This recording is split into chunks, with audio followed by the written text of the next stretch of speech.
Hey, I'm Lalah Hathaway, and this is my new CD, Where It All Begins.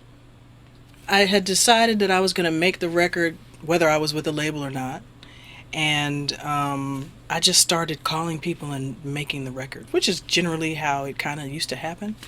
And so it probably took me 6, 8 months to get everything. The process is really, depends on the song.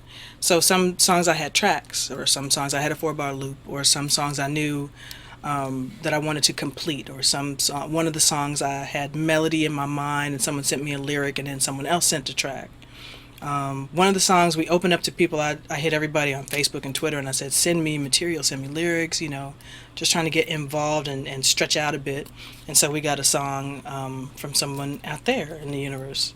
So there were a lot of different processes. I covered I'm Coming Back, which is a song that I recorded first when I was probably 19 or 20 years old for my first record. It came out in 1990.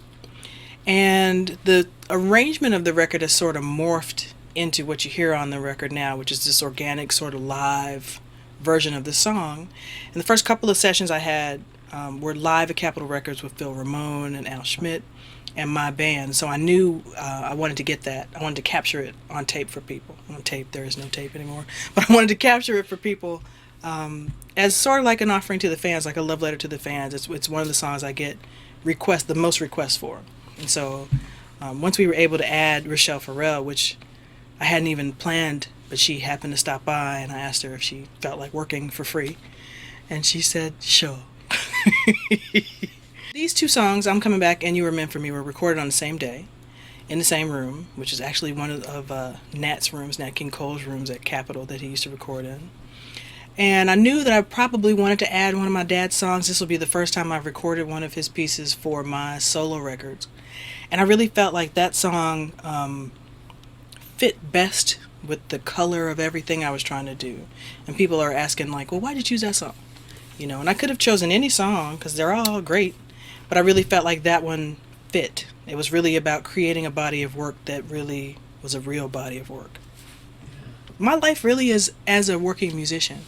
That is the only reason to ever get involved with a record company, to make records, is so that you have the record and you can take it out to the people, really. It is the most gratifying thing to be able to have that immediate feedback, to really be able to interact with people and to have that conversation with the musicians on stage and share it with the people. I would really love to be on the road probably, 150, 200 days of the year. That would make me really happy. But I get to go out a lot and get to go to different places. I love to travel. My mom travels with me. I have a really great band, really musical guys, really smart, thoughtful guys. I really enjoy just being on the road.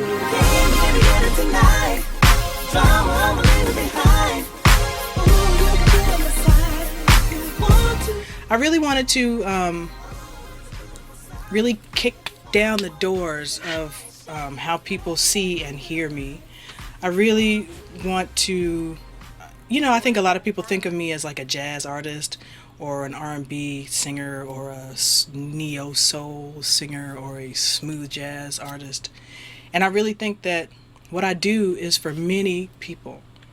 And what the industry does is, what we do as people, which is natural, is we have to compartmentalize things because it makes us feel safe and comfortable. But I wanted to, from the gate, make people feel unsafe, like, oh, really? Put your hand on the small of my back. Oh, I just wanna groove with you. Na, na, na. When you put your hand on the small. This is my dad in his ROTC uniform that I got from a friend of his that had been trying to reach me for a long time with these really great photographs.